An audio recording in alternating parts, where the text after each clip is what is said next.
हिमाचल प्रदेश में मौसम ने एक बार फिर से करवट बदल ली है और पहाड़ियों पर बर्फबारी का दौर शुरू हो चुका है। प्रदेश की पहाड़ियों पर बर्फ के फाहे गिरे, जिससे चारों तरफ बर्फ के ढेर लगे हुए हैं। वहीं राज्यों के मध्य पर्वतीय व उच्च पर्वतीय कई भागों पर बारिश बर्फबारी की संभावना जताई गई है, जबकि मैदानी क्षेत्रों में मौसम साफ बना रहेगा। बता दें कि बीते रोज मौसम ने एकाएक करवट बदली, जिसके चलते रोहतांग दर्रा सहित मनाली की ऊंची चोटियों, हनुमान टिब्बा पर बर्फबारी का दौर शुरू हो गया। उधर मंगलवार और बुधवार को मैदानी क्षेत्रों ऊना, बिलासपुर, हमीरपुर, कांगड़ा और मध्य पर्वतीय क्षेत्रों शिमला, सोलन, सिरमौर, मंडी, कुल्लू व चंबा में मौसम साफ बना रहने के आसार है। 9 से 10 नवंबर को राज्य के मध्य पर्वतीय व उच्च पर्वतीय कई भागों में बारिश बर्फबारी की संभावना है। वहीं मैदानी भागों में भी 10 नवंबर को बारिश की संभावना है। हिमाचल प्रदेश में 12 नवंबर को मतदान होगा, जिसके लिए हिमाचल पथ परिवहन निगम की लगभग 2400 बसें पोलिंग पार्टियों को लेकर मतदान केंद्रों तक जाएगी। आज से यह प्रक्रिया शुरू हो जाएगी। 8 नवंबर से लेकर 12 नवंबर तक रूटों पर लोगों को कम बसें मिलेगी। चुनाव आयोग के आदेशानुसार चुनाव ड्यूटी के लिए लगाई जाने वाली बसों की संभावित संख्या तय कर दी गई है। प्रदेश के सभी विधानसभा क्षेत्रों के लिए संबंधित डिपो से बसें भेजी जानी है। विधानसभा चुनाव के लिए बनाए गए नोडल परिवहन अधिकारी ने सभी आरएम के साथ बैठक कर प्लान तैयार किया है। बसें जहां पोलिंग पार्टियों को मतदान केंद्र में छोड़ने जाएगी, इसके लिए एचआरटीसी की ओर से ड्राइवरों कंडक्टरों को विशेष दिशा निर्देश जारी कर दिए हैं। एचआरटीसी की बसों में जीपीएस लगाया गया है, ताकि बसों को ट्रैक कर पता लगाया जा सके कि वह किस रूट से होकर जा रही है।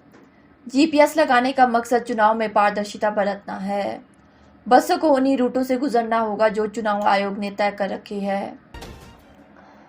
देश व प्रदेश में महंगाई, बेरोजगारी चरम पर है, लेकिन सोया मामा सत्ता के नशे में चूर है।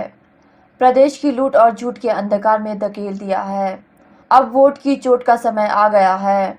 यह बात आज शिमला में कांग्रेस महासचिव रणदीप सुरजेवाला ने कही।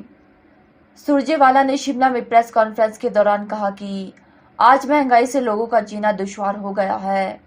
रसोई गैस की कीमत 400 से 1150 हो गई है। तेल 85 से 190 रुपये हो गया। दाल, आटा, चीनी, चावल की कीमतों में बेतहाशा बढ़ोतरी हुई है। उन्होंने कहा कि सरकारी आंकड़ों के मुताबिक प्रदेश में 8 लाख युवाओं के पास रोजगार नहीं है। मोदी के 2 करोड़ रोजगार हर साल देने के वादे की तरह जयराम ठाकुर सरकार के वादे भी जुमले साबित हुए। उन्होंने कहा कि गुरु और चेला, मोदी और जयराम एक से बड़े एक जुमलेबाज निकले। फिर इस पत्रकार वार्ता के आखिर में हम आपको दोबारा ये प्रार्थना करेंगे कि आप ये वीडियो देख सकें। दोस्तों, अब तो चंद दिन और घंटे बचे हैं हिमाचल के चुनाव में। सबसे पहले मैं अखिल भारतीय कांग्रेस कमेटी और हिमाचल प्रदेश कांग्रेस कमेटी की ओर से आप सबका इस पत्रकार वार्ता में स्वागत करता हूं। आज की इस पत्रकार वार्ता के 3 पहलू हैं। मैं पहले उन्हें एक एक लाइन में आपको बताऊंगा और फिर उस पर चर्चा करूंगा। महंगाई, बेरोजगारी, झूठ और लूट, भाजपाई सत्ता ने पिलाया खून का घूंट।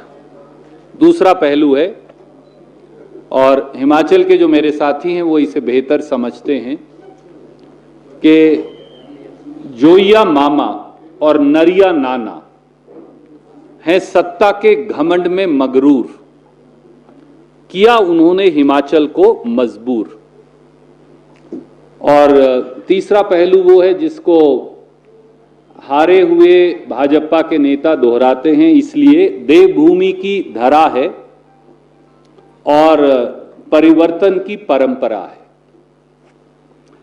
आज जब जयराम सरकार और मोदी सरकार, उन्होंने हिमाचल प्रदेश को कमर तोड़ महंगाई, भयंकर बेरोजगारी और लूट और झूठ की सत्ता के अंधकार में धकेल दिया है। हिमाचल प्रदेश में 12 नवंबर को मतदान होना है। महज 4 दिन ही मतदान के लिए बचे हैं। ऐसे में सभी पार्टियां चुनावी प्रचार में डटी हुई है। बता दें कि विधानसभा चुनाव के चलते प्रदेश भर में आज मंगलवार को पोलिंग पार्टियां चुनावी सामग्री के साथ रवाना हो गई है। वहीं प्रदेश के ऊपरी जिलों में मौसम खराब बना हुआ है। ऐसे में कभी भी बर्फबारी हो सकती है, जिसके चलते निर्वाचन आयोग ने चुनाव के लिए 3 चॉपर उपलब्ध करवा दिए हैं। यदि चुनाव से पहले बर्फबारी होती है तो चुनाव सामग्री के साथ पोलिंग पार्टियां चॉपर से ही रवाना की जाएगी। ऐसे में स्थानीय लोगों को मतदान के लिए काफ़ी परेशानी हो सकती है। विधानसभा चुनाव के लिए प्रदेश में 7,881 मतदान केंद्र बनाए गए हैं। इनमें 646 शहरी और 7,235 मतदान केंद्र ग्रामीण क्षेत्रों में बनाए गए हैं। अब देखने पड़नी आपको और कोई है ना।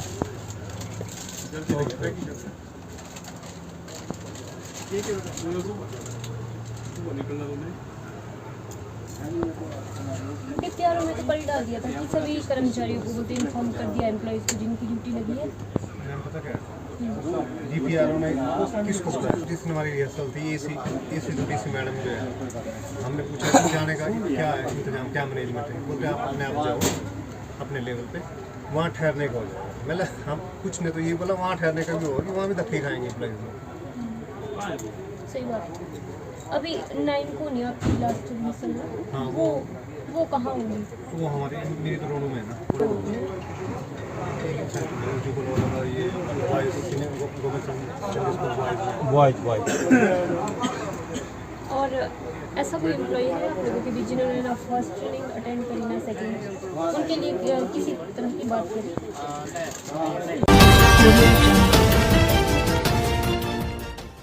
हिमाचल प्रदेश में चुनावी प्रचार चरम पर पहुंच चुका है।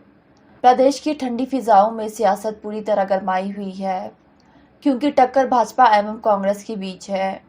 इसीलिए दोनों ही मुख्य दलों के नेता भी एक दूसरे पर जमकर हमलावर है। शिमला में आज भाजपा की तरफ से पूर्व केंद्रीय मंत्री रविशंकर प्रसाद ने मोर्चा संभाला और कांग्रेस पर जमकर जुबानी हमला बोला। कांग्रेस पार्टी को कोसते हुए पूर्व केंद्रीय मंत्री रविशंकर प्रसाद ने कहा कि कांग्रेस पार्टी की देश भर में जो हालत है वह छिपी नहीं है।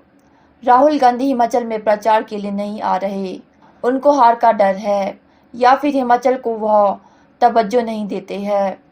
आर्थिक आधार पर 10% आरक्षण की कोर्ट के फैसले का स्वागत करते हुए उन्होंने कहा कि भाजपा सबका साथ सबका विकास के विचारों को लेकर आगे बढ़ रही है। केंद्र एवं प्रदेश सरकार की डबल इंजन की सरकार अपने काम के दम पर रिवाज बदलेगी, वह फिर से भाजपा सत्ता में आएगी। चाहे वो नरेंद्र मोदी जी की सरकार हो केंद्र में या भाजपा की सरकार हो हिमाचल प्रदेश में, हम सबके साथ सबके विश्वास की बात करते हैं।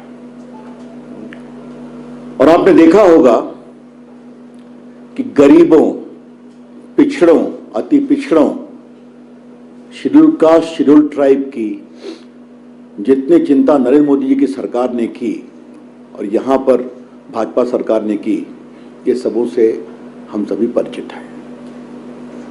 चाहे वो ओबीसी कमीशन को कॉन्स्टिट्यूशनल स्टेटस देना हो, एक बहुत ही योग्य scheduled caste leader Ramnath Kovind ji को भारत का राष्ट्रपति बनाना हो, और एक बहुत ही समर्पित शेड्यूल ट्राइब नेत्री द्रौपदी मुर्मू जी को भाजपा का राष्ट्रपति बनाना हो, या केंद्र में सबसे बड़ी संख्या में ओबीसी मिनिस्टर्स का रखना हो, और जो शेड्यूल कास्ट, शेड्यूल ट्राइब के लिए बाकी अलग कार्यक्रम चलाए गए, दोनों को एक प्रकार से अलग अलग कॉन्स्टिट्यूशनल कमीशन बना दिया गया। एससी कमीशन अलग है, एसटी कमीशन अलग है। तो ये भाजपा का रिकॉर्ड है। और कोरोना में जिस तरह से काम किया गया गरीबों के लिए, बाकी आप सभी जानते हैं। हिमाचल प्रदेश में 12 नवंबर को होने वाले विधानसभा चुनाव के चलते पुलिस पूरी तरह से अलर्ट मोड पर आ चुकी है। पुलिस विभाग ने पड़ोसी राज्य के साथ लगती हिमाचल प्रदेश की सीमाओं को पहले से ही सीज करके रखा है। पड़ोसी राज्यों से हिमाचल में शराब, पैसा और नशीले पदार्थ की आपूर्ति न हो, इसके चलते सीमाओं पर अतिरिक्त पुलिस बल तैनात किया गया है। जवानों की टीमें 24 घंटे सर्च अभियान चलाए हुए है। बड़ी बात तो यह है कि अब तक हिमाचल प्रदेश के विभिन्न स्थानों पर करोड़ों की कैश, सोने चांदी के आभूषण, हीरे और नशे का सामान पकड़ा जा चुका है। आदर्श आचार संहिता के बीच पकड़े गए उक्त सामान की कीमत लाखों में नहीं बल्कि करोड़ों में है। अभी तक प्रदेश में 15 करोड़ से भी अधिक का कैश प्रदेश के विभिन्न जिलों से पकड़ा जा चुका है। इतना ही नहीं, आबकारी और पुलिस विभाग ने अब तक करोड़ों की शराब को जहां कब्जे में लिया है, वहीं जगह जगह स्थानों पर की गई छापेमारी के तहत लाहन को भी नष्ट किया गया है। बता दें कि प्रदेश में 12 नवंबर को वोटिंग होनी है। ऐसे में पुलिस डिपार्टमेंट को हाई अलर्ट पर रखा गया है। पुलिस और आयकर विभाग की पैनी नजर हर गाड़ी पर है। पेट्रोलिंग के दौरान एक जिले से दूसरे जिले में आ रही गाड़ियों पर निगरानी रखी जा रही है। गाड़ी की चेकिंग के बाद ही उसे जाने दिया जा रहा है। आज साल का अंतिम चंद्र ग्रहण लगने वाला है। शिमला में चंद्र ग्रहण का समय 5:30 बजे होगा और इसका सूतक काल 9:23 से शुरू हो जाएगा। वहीं सूतक और ग्रहण के दौरान पूजा पाठ का कोई भी काम नहीं होगा और ग्रहण के समय मंदिर भी बंद रहेगी। ज्योतिष में मान्यता है कि ग्रहण का प्रभाव 41 दिन तक रहता है। निसंदेह ग्रहण एक खगोलीय घटना है, परंतु इसका वैज्ञानिक और ज्योतिषीय पक्ष अवश्य जानना चाहिए। सूर्य धरती को ऊष्मा देता है और चंद्र भी रोशनी देता है। जब इसका प्रकाश आना धरती पर रुक जाता है तो पृथ्वी का तापमान प्रभावित होता है। इससे संक्रमण होने लगता है। पेड़ पौधे, मानव, पशु पक्षी थोड़ी देर तक प्रभावित रहते हैं और इसे सूतक और ग्रहण काल दोनों में माना जाता है। ज्योतिष आचार्य मदन गुप्ता ने जानकारी देते हुए कहा कि शास्त्रों के अनुसार गर्भवती महिलाओं को ग्रहण के दौरान अधिक काम करने और सूर्य या चंद्र किरणों के आगे जाने की मनाही है, ताकि गर्भस्थ शिशुओं पर विकिरणों का कोई असर ना पड़े। चंद्र ग्रहण के समाप्त होने के बाद ही सूतक काल भी समाप्त हो जाता है। यह चंद्र ग्रहण शाम को 6:18 पर खत्म हो जाएगा, इसलिए सूतक काल भी इस समय खत्म हो जाएगा।